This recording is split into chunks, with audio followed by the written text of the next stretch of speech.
שלום לכולם וברוכים הבאים. היום אנחנו הולכים לדבר על משהו שהוא פשוט לב ליבו של כל עסק e-commerce, דף המוצר.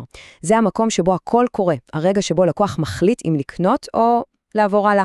הבעיה היא שניהול של מאות או אלפי דפים כאלה יכול להפוך לסיוט ידני. אז בואו נפרק איך עוברים מהבלגן הזה להצלחה אוטומטית. אוקיי, בואו נתחיל עם מספר אחד, מספר שממש מבהיר את גודל הסיפור. 88%. זה שיעור הצרכנים שאומרים שאיכות המידע בדף המוצר היא גורם מכריע בהחלטת הקנייה שלהם. תחשבו על זה רגע, זה כמעט 9 מתוך 10 לקוחות פוטנציאליים. ההצלחה מולם תלויה באופן ישיר באיכות של הדף הזה. וזו בדיוק שאלת $1,000,000, לא? אם כולם מבינים שזה כל כך חשוב, למה כל כך הרבה אתרים עדיין נופלים בזה? ובכן, התשובה, כמו שנראה ממש עוד רגע, קשורה למלכודת מאוד נפוצה.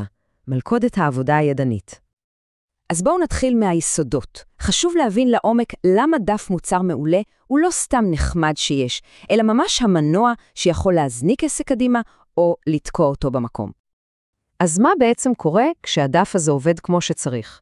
קודם כל, הנתונים מדברים על עלייה ממוצעת של 35% ביחס ההמרה. זה פשוט גידול ישיר בהכנסות. מעבר לזה, חוויית משתמש טובה יותר. מה זה אומר? פחות החזרות, פחות כאבי ראש. SEO משוטר מביא יותר תנועה אורגנית לאתר, ובסופו של דבר כל הדברים האלה בונים את הנכס הכי חשוב שיש לעסק, אמון.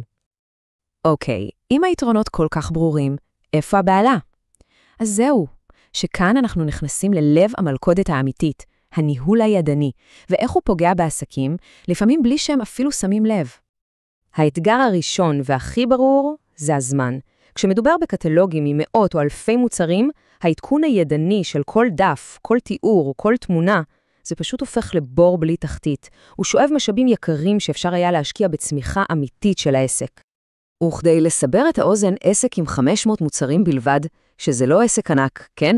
יכול להשקיע בקלות יותר מ100 שעות עבודה כל חודש, רק על תחזוקה. עכשיו תדמיינו מה קורה בעסק עם אלפי מוצרים, זה פשוט לא סקיילבל, לא מחזיק מים. והבעיה השנייה היא, ובכן, היא אנושית. כשיש כמה אנשי צוות שונים שמעדכנים דפים, מה קורה באופן בלתי נמנע? נוצר חוסר אחידות, בסגנון, בפורמט, באיכות. תוסיפו לזה טעויות אנוש קטנות כמו מידע לא נכון או קישורים שבורים, והנזק מתחיל להתערם מהר מאוד. והנה הנזק במספרים, וזה מספר דרמטי. 93% מהלקוחות פשוט יעזבו את האתר אם הם יתקלו במידע שהוא חסר או לא מדויק. במקום הזה האמון נשבר באופן מיידי, והמחירה אבודה. העלות של טעות קטנה יכולה להיות פשוט עצומה. טוב, אז הבנו את עומק הבעיה, וזה בדיוק הרגע להציג את נקודת המפנה, את הפתרון שבא ומשנה את כל כללי המשחק. אוטומציה חכמה. ההבדל בין שתי הגישות הוא פשוט תאומי. בצד אחד יש לנו את הדרך הישנה. איטית, מועדת לטעויות, לא עקבית ובלתי אפשרי לגדול איתה. בצד השני, הדרך החכמה, מהירה, יעילה, עקבית ב100% וסקיילבית לחלוטין. המעבר הזה הוא לא סתם שיפור, זו טרנספורמציה של ממש. אז מה זו בעצם אוטומציה חכמה?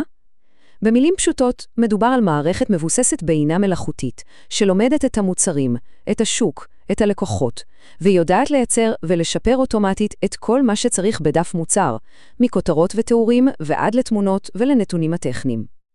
אוקיי, זה הרעיון הכללי, אבל איך זה קורה בפועל? בואו נפרק את התהליך כדי להבין את ההיגיון שמאחורי מה שנשמע כמו קסם טכנולוגי.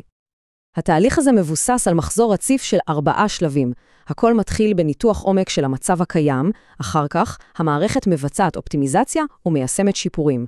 משם היא עוברת למדידה מתמדת של הביצועים, ואז מגיע השלב הקריטי ביותר, שיפור. המערכת לומדת מהנתונים ומשפרת את עצמה כל הזמן. זה מעגל כזה שלא מפסיק להשתפר. כל הטכנולוגיה הזאת היא נהדרת, אבל בסופו של דבר, מה שבאמת חשוב זה התוצאות. בואו נסתכל על המספרים, על מה שקורה בשורה התחתונה. נתחיל מהשורה התחתונה.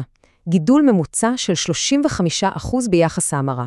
זה שיפור ישיר בהכנסות, שהושג לא על ידי הגדלת תקציב השיווק, אלא פשוט על ידי מיצוי הרבה יותר טוב של התנועה שכבר קיימת באתר. וכמה זמן לוקח ליישם שינוי כזו דרמטי? פחות משבוע.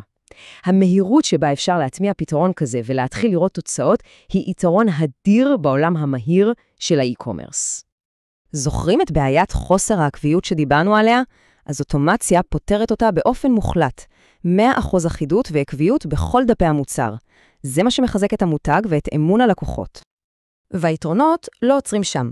מערכות כאלה מספקות גם כלים אסטרטגיים, כמו דשבורד מרכזי עם תובנות בזמן אמת, יכולת להריץ בדיקות A-B אוטומטיות, ואפילו לבצע פרסונליזציה לקהלים שונים בקנה מידה גדול.